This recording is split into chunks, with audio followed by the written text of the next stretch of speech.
আমাদের কিশোরগঞ্জ বৈচিত্র্যময় একটি জায়গা।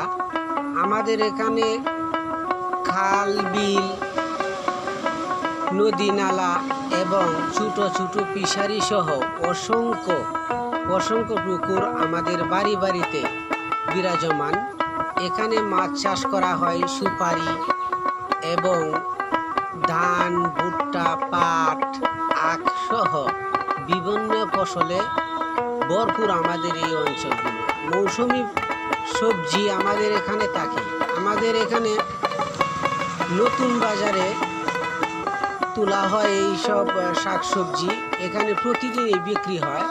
আমাদের এই ধান বীজগুলো আমরা এইভাবেই ফেলে থাকি এবং সময় আমাদের ফসল, আমাদের এই ক্ষেতগুলো চাষ করে আমরা এই ফসল উৎপাদনের উপযোগী করে